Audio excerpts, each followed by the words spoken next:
Good morning. We're going to talk about loving like Jesus loved, because love is the very core of Christianity. Don't want to say a whole lot about this, but let me just briefly mention to you 1 John 4:8, where it says God is love. And then remind you of 1 Corinthians 13, verse 1 through 3, where it basically says you can do all these great, wonderful things, but if you don't have love, you remember what he says you are? Somebody say nothing. So it doesn't matter if you give all your goods to feed the poor and offer your body to be burned as a sacrifice. If you did it without love, God said, not impressed at all. So love, very core of Christianity. If you want to get right down to the heart of it, I know we might go, well, maybe it's faith. Well, we can talk about that later. But without love, what's your faith? Nothing, right? So we're going to talk about this. And I want to start with this verse and take this angle. A new commandment I give you, that you love one another. Now, I highlighted this part because this is the emphasis of the lesson. As I have loved you, that you also love one another. Now, let's pause there a minute. I want to be sure we really get that. I know how it goes in a sermon. Do you know that the research shows that you listen for about 20 seconds and you zone out for about 10 or 15? And then you come back in for about 20 seconds and you zone out for about 15. And truth be told, some of you could listen for about 15 and you zone out for about 30 minutes.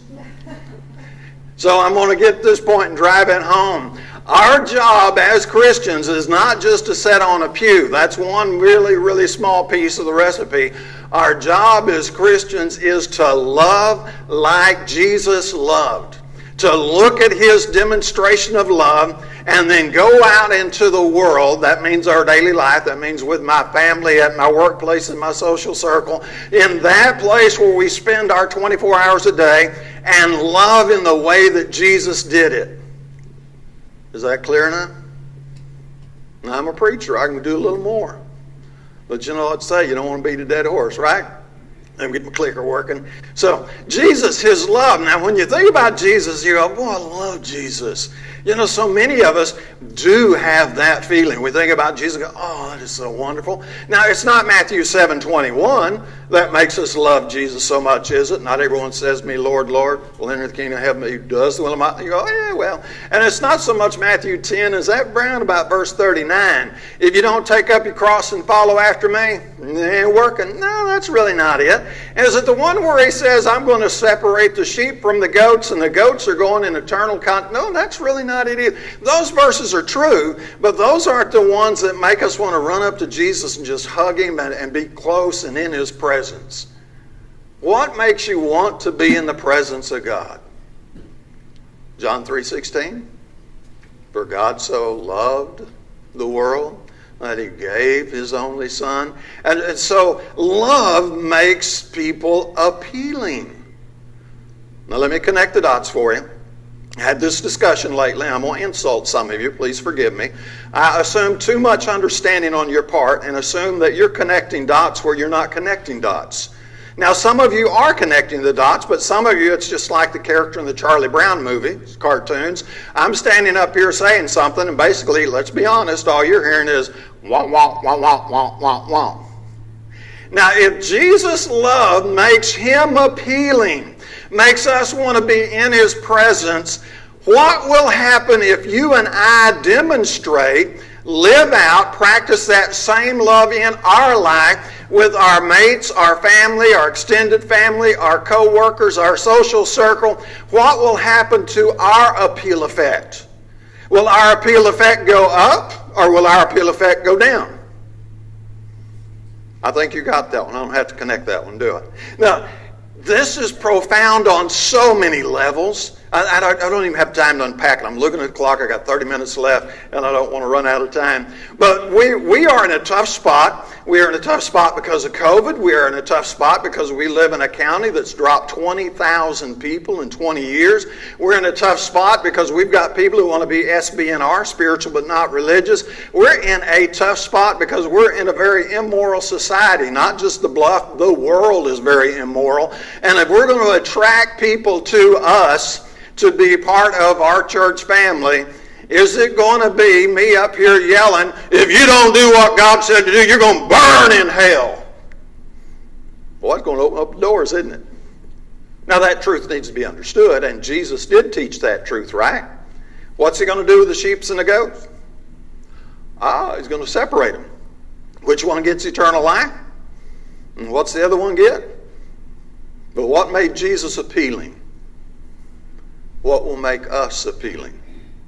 In our family, in our extended family, in our workplace, in our social circle. You get it. You connected. You got that one, right? So we're going to love. Now, I want you to notice something. And I thought, I don't know. Jesus never said, I love you. I got on my computer, and those of you who have a computer, I challenge you to do this. Go to your thesaurus. Go to your word search program for the Bible and search in whatever translation you use. Maybe you'll find one that does use it, but I did not. And so I searched for I love you. And Jesus never, ever, ever once said, I love you. These three words. Now, this is very common in our society, but you know, Jesus never actually said those words. The closest I could find is the verse we're looking at. As I have loved you. Now, you might think John 3:16, for God so loved the world, but you will not find this quote coming out of the mouth of Jesus unless it's a really, really, really extreme, some kind of different translation other than I had access to.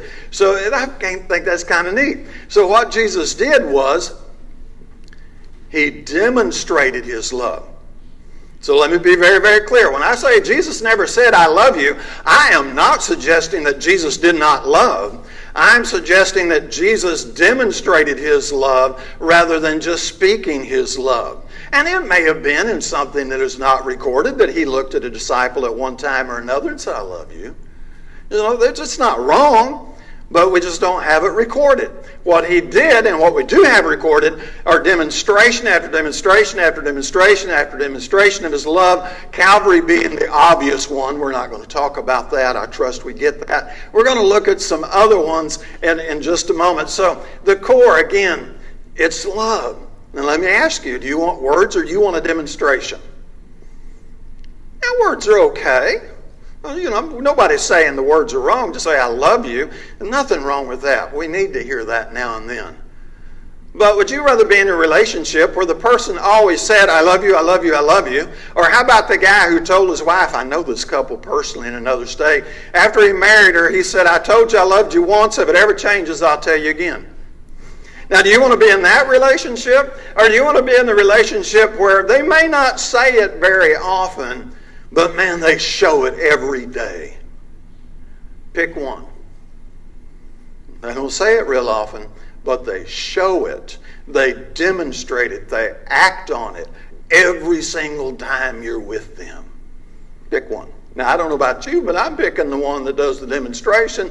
Now the words are nice, but love's a verb. That's like run or walk or fly or fight or whatever, build. Love's a verb. And that's something that is important because this comes into the demonstration thing. So if you want, I have a little challenge for you. Obviously, you don't have to do this, but I think it's kind of a cute idea. I read it in my research. I want you to take one person and for 1 week, don't say I love you. So now, whether you tell them or not, we kind of let the cat out of the bag here. But, so for a week, I'm not going to look at Sharon and go, I love you. No, those words aren't going to come out of my mouth for a week. That's the challenge, right? But what is going to happen is every single day in multiple ways, we're going to demonstrate that love. We're going to do acts of love every day that are overt, they're there, they're obvious, they're in the open, and we're going to use all 5 love languages in that demonstration of love. We're just not going to say those 3 specific words, but we're going to love in action all we can. In other words, we're going to love like Jesus loved. That's the record God gave us in the Bible. We're going to demonstrate that love. We're going to show it other than just say it. Now, if you slip and say it, it's okay. You didn't run the game. But it just focuses on the practice versus the claim. So let's quickly run the 5 languages of love, and we're going to build the lesson around those. There were words of affirmation or quality time, receiving gifts, physical touch, and acts of service. No particular order. You figure those out. We'll work on these a little bit more later. And Jesus created these. Now, I know I understand that you will never ever find in the Bible those 5 terms. You can find suggestions of them, but you'll never find those 5 terms. We didn't have those 5 terms until Gary Chapman came along. And when Gary Chapman came along and wrote the 5 languages of love, he took what God had already created. Better give you that verse there. Took everything God had already created, and he just put a label on it.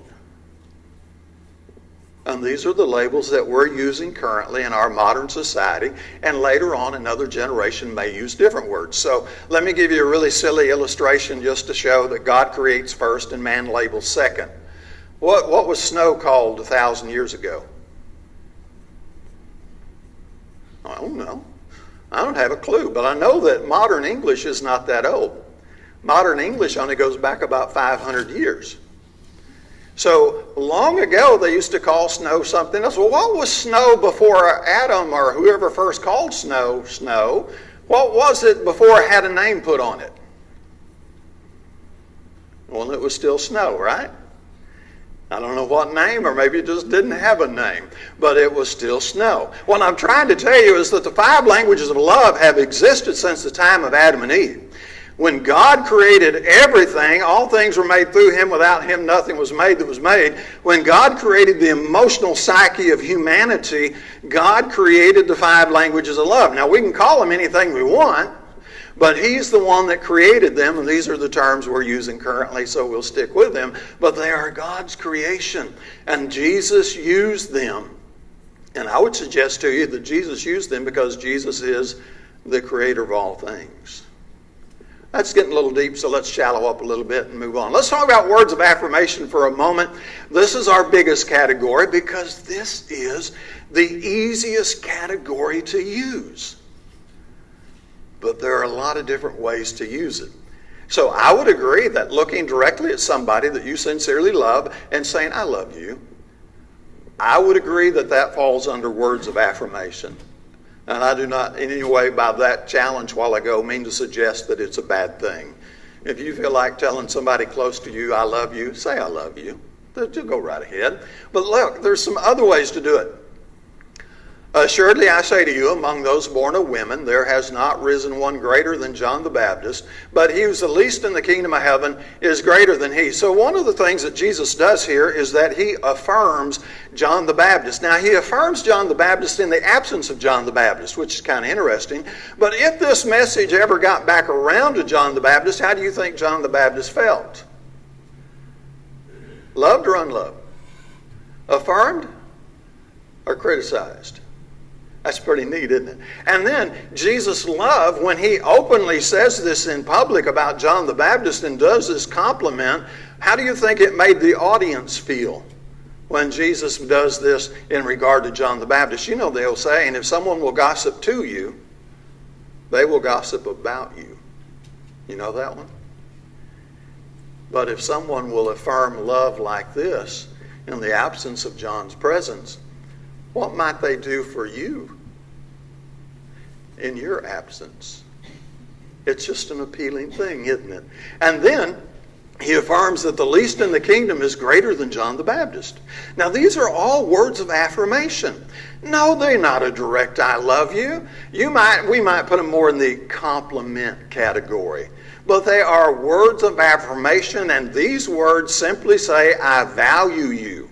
I think you are important. I think you have substance. I think you have potential. I think there is something good in you. They just affirm you as a person and your good and what can grow out of you. That's words of affirmation. And they come in all kinds. Now, I love you would be great. I mean, there's nothing wrong with that. Who in here does not like to hear an I love you? No, we like to hear that. But which one do you think had more impact? What if they'd come and ask about John, and they're asking about John, and he just goes, oh, I love John. What impact would that have had? It would not have had the same depth of impact as the statement that he did give us. Words of affirmation. Let's look at another example here. When Jesus heard these things, he marveled at him and turned around and said to the crowd that followed him, I say to you, I have not found such great faith, not even in Israel. Now, what Jesus does is he affirms the centurion's faith. Now, again, he could have looked at the centurion. Now, remember this story? This is the guy that comes to Jesus and says, my daughter's dying, and you just say the word, it'll be done. I'm a man in authority. I say you go, and it all gets done. You don't even have to come, Lord. Just say it. And Jesus is like, wow, look at this guy. I hadn't seen that kind of faith anywhere in Israel. That's a word of affirmation. Now, he could have looked at him and said, wow, I love you. This wouldn't have been the same, would it? No, it would have been positive. So we have positive on, let's say, I don't know, let's put that on a 6 scale, 1 to 10. Let's say, I love you would have been a 6 or a 7. But when he turns around and says to the Jews about this Gentile, which takes it to a deeper level, and says to the Jews following him, this Gentile has more faith than I've ever found in all of Israel, God's people. What kind of affirmation is that? Well, that's not a 2 or a 3. I'm going to put that up there to 8 or a 9. Now, Calvary's going to be our 10, but I'm going to put that way up there, much higher than just a simple, I love you. And I wonder what the Jews thought. They got a secondary message out of that also. Here's another one, Matthew 12:48. But he answered and said to the one who told him, who is my mother and who are my brothers? And he stretched out his hand toward his disciples and said, here are my mother and my brothers. For whoever does the will of my Father in heaven is my brother and sister and mother. So this is the time somebody came and said, your mom and brothers are outside. And this is Christ's reply to him. Now this is words of affirmation, because what he is doing is affirming the importance of his disciples and affirming the importance of this spiritual relationship he had, his spiritual family, over his biological family. Now, if you're in this group and he's looking around and saying, this right here, and I know my mom and brothers are out there, but this right here, how do you say it? These are my brothers, my sisters, and mothers right here. Now, how do you feel? How does that make you feel to have Jesus say that? Now, what if somebody comes and said, your mother and brother and sisters are outside wanting to talk to you, and he looks at the crowd and goes, guys, I love you. Now, again, it's a positive statement, but when he says this, it also ties in with that other verse. Remember he said, and I forgot exactly where it is, but he said, if you love father and mother more than me, you are not worthy of me. It's an affirmation. It's an affirmation of their relationship. And so what I'm trying to tell you is words of affirmation come in a lot of different ways. I think I have one more up here, and this will be our last one. But words of affirmation just affirm the relationship. They simply affirm that I value you, you value me. And they can come in 100 different varieties other than a direct, I love you. Other than a direct, you are the greatest. Now, it's okay to look at somebody and go, well, you did a great job there. That was wonderful. That's fine. That's a word of affirmation. But don't limit your words of affirmation just to a direct compliment. So as far as I know, Jesus never directly spoke to this woman, but yet he affirms her in a deep and impactful way. Let's read it. Now, she's getting criticized, right? But Jesus said, let her alone. Why do you trouble her? She has done a good work for me. For you have the poor with you always, and wherever you wish you may do them, whenever you wish you may do them good. But me you do not always have. She has done what she could. She has come beforehand to anoint my body for burial. Assuredly I say, wherever this gospel is preached in the whole world, that what this woman has done will also be told as a memorial to her. How do you think she felt after hearing Jesus speak those words to her critics? Words of affirmation do not have to be a direct, Jeff, good job leading songs. And it was a good job, but it doesn't have to be that direct. It can be standing up for somebody and defending them against criticism. That's what Jesus did right here, right? And you know it. You know in your heart, this woman thought, oh. She just leveled up right then. If she was willing to spend, I think that was about 300 denarii worth of oil on Jesus' feet, what do you think she was willing to spend after Jesus came to her defense and gave her those words of affirmation in this manner? Yeah, he could have looked at her and said, hey, I love her, leave her alone. That's been positive. But this one goes deeper. You want to love like Jesus loves? Learn to use your mouth in a good, constructive, positive, affirming way. Now, let's go to quality time. 2 verses real quick. But when he was alone, those around him with the 12 asked him about the parable, and he said to them, you've been given to know the mysteries. Now, I just want you to see that they were alone together. That's quality time. And also here, but without a parable he did not speak to them. And when they were alone, there again, quality time. They were alone with Jesus.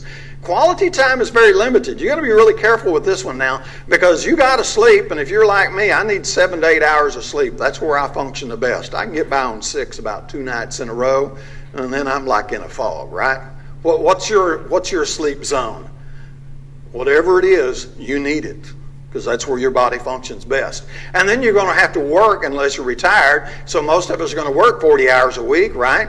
And then you have some chores, like you got to cut the grass or do the laundry or vacuum the floor. You know, you got chores to do, whatever they are. And so there goes another chunk of your time. And then you got to have to eat. You got a little physical hygiene going on. There are just some things you have to do. And then just driving around from point A to point B is going to eat up some time also, right? And so you end up with not a lot of time to use. So you have to be really careful with this one and be a good steward of your quality time. So you have 24 hours in a day, much of that already used up to 16 if you're still working and sleeping. The human can speak on average up to 20,000 words a day. Now this varies broadly. Most people, your lower end is 7,000 words, your upper end is 20,000 words. Theoretically, you could speak about 96,000 words if you spoke for 16 hours nonstop. Now, if you can do that, I don't want to be around. But theoretically, you could do about 96,000 words. So be really careful, and I would again emphasize words over quality time. But then there were people who never had quality time with Jesus because there just wasn't enough time. Even Jesus only had 24 hours in a day, and he had to decide how he was going to use those. So protect your time. Be really careful of it. Notice it says, when they departed from there and passed through Galilee, and he did not want anyone to know it. I hope this doesn't come across harsh, but the point is, you do not have to give everybody the time they demand of you. As a Christian, you can be a Christian and godly and a good steward by saying no to request on your time. God does not expect you to give everybody your time, however, whenever they want your time. It is not humanly possible. And God does not expect the impossible of us. Jesus wasn't going to be a puppet for other people to pull around. There were times he went places he didn't want to be bothered. He didn't want people to know he was there. And yet Jesus was the most loving character we ever find in the Bible. So quality time, absolutely. Use it. So here's a little tightening in on it. After 6 days, Jesus took Peter, James, and John, his brother, led them up to a high mountain. No, we'll stop there. It was the Mount of Transfiguration. What about the other 9? You see, we live in this crybaby, sissy, snowflake millennial time where it was going, well, that wasn't fair. He took 3 of them up to the Mount of Transfiguration. He left the other 9 down there. Well, that ain't right. Whatever you do for one person, you have to do for everybody else. Isn't that our crybaby society right now? How did Jesus show love and quality time? I've heard people say it, well, whatever I do for one of my kids, I got to do for all of them. Now, I will never say this to your face other than right now. Are you crazy? No. Every kid is different. Every situation is different. You cannot play by that rule. Jesus did not play by that rule. And we give out our quality time based on our best effort to serve God. And I don't know all the details, but Jesus said these are the three that get to go to the top of the mountain. The rest of y'all stay down here. We'll be back. And when you need to do something similar, that is perfectly fine. Now, there was a time here where Nicodemus came to Jesus by night, so we got a little bit of quality time for somebody who's outside the circle. Those things happen. That's fine. But it didn't happen all the time, did it? And then we have this case where they had a great feast and there were a lot of people together. And, of course, the Pharisees complained and whined. But now we have quality time in a group, and that can also be done. So it doesn't have to always just be one-on-one, and it doesn't have to always just be me or my immediate family. It can be a group.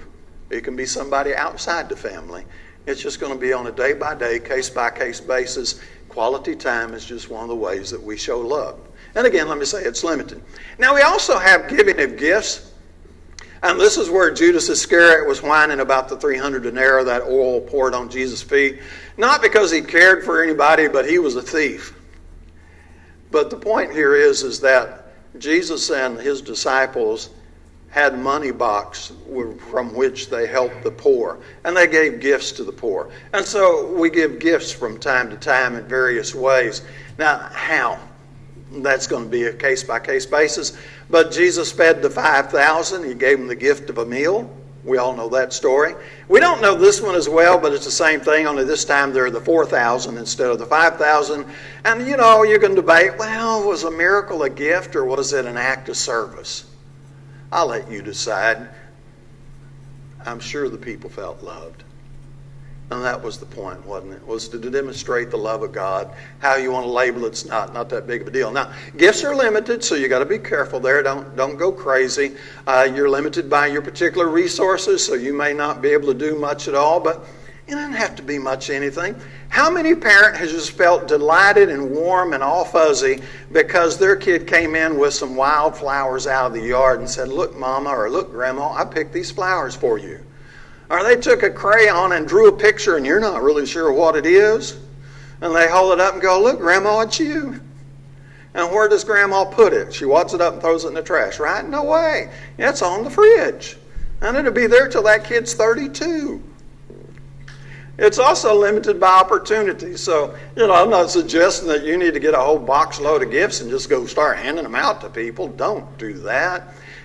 You want the love. You want a moment. You want this to be significant. This needs to be meaningful. That's really what we're looking at. Because a gift without love, you got a marriage relationship, and it's that time for giving a birthday gift, Christmas, anniversary, whatever.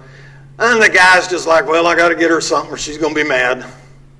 I'm going to hear about this for a month if I don't do it." And so he goes and gets her whatever, and he gives it to her. And he may not say it, but she gets the energy, she gets the vibe, because he's basically going, "I just wanted to shut you up, so I got you this gift." What is that going to mean to her? Is she going to take it? Most likely, right?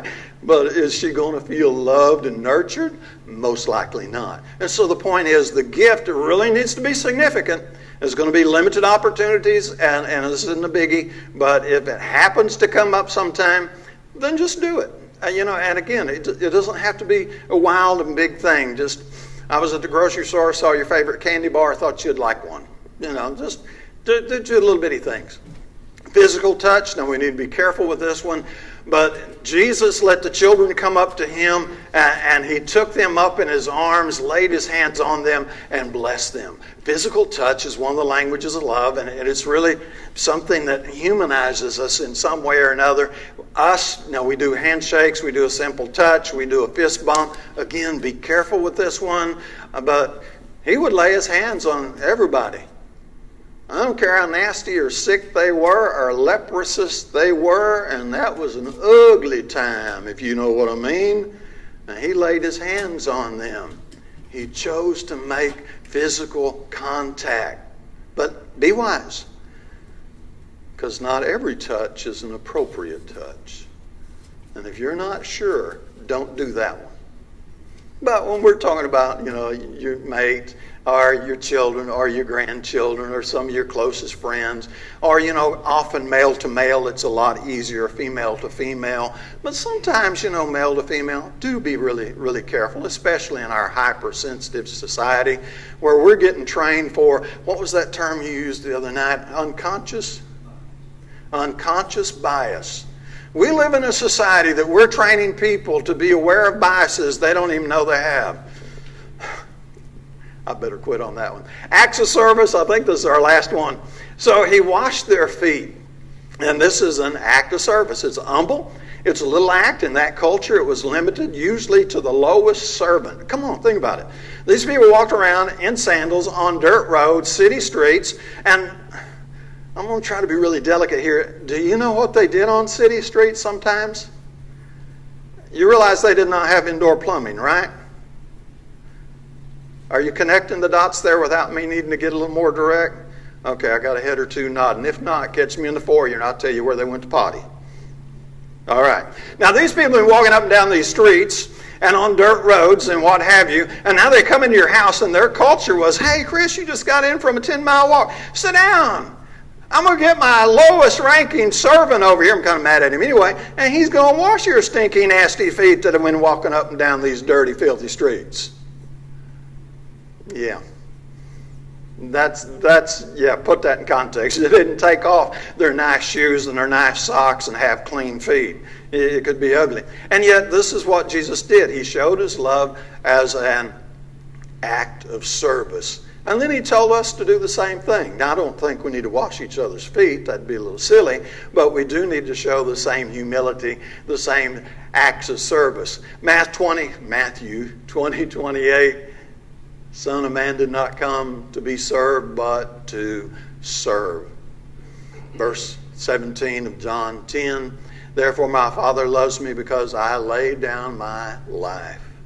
That's the ultimate act of service. And so, last slide. We're going to love like Jesus. This is the core of Christianity. The core of Christianity, to put it another way, is for each one of us to become like Jesus. Let me word it a different way. It's for each one of us to imitate Jesus. It's for each one of us to become a little Jesus. We sing the song, Are You Walking in His Footsteps? Oh, to be like Thee. That's the core of Christianity. And learning to love like Jesus is the very core of Christianity. Now, there's a whole lot else that flows out of that, but let me tell you what, if you're not like Jesus, you're not going to heaven. You might say, well, the core of Christianity is good. No, the core of Christianity is be like Jesus. You be like Jesus, you're going to heaven. You don't be like Jesus, guess where you're not going. Core of Christianity is not just to be a good moral person. There's a lot of moral people outside of Christianity. The core of Christianity is to be like Jesus. You be like Jesus, you'll be moral. You be like Jesus, you be moral, you go to heaven. Core of Christianity is to imitate Jesus. Right there it is. And so he tells us, this is where we came in, this is where we'll go out. Love one another as I have loved you. And what we have seen is demonstrated with limited verses that Jesus used all 5 love languages, as we call them in our current time. It's not optional. You don't have an option here.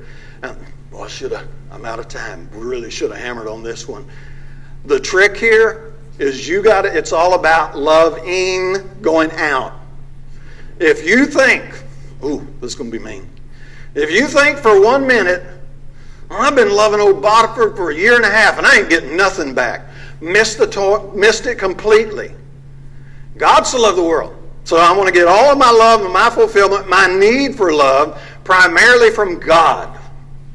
And then when He gives to me, freely you receive, freely you shall give. It is more blessed to give than to receive. And we go out in the world and we give. Now the neat thing about this is if you will focus on giving love, what is going to automatically, naturally happen? You're going to get love. Will every seed grow? No. There are going to be some people you can love till the sun burns out, and they're going to be as mean and cold as hard the last day as they were the first. But if you go around sowing the seeds of love, enough of them are going to grow that you're going to say, man, why didn't I start doing this 10, 15, 20 years ago? It will change your life. But you can't focus on that. You got to focus on the giving. That is really the last slide. Are you walking in his footsteps?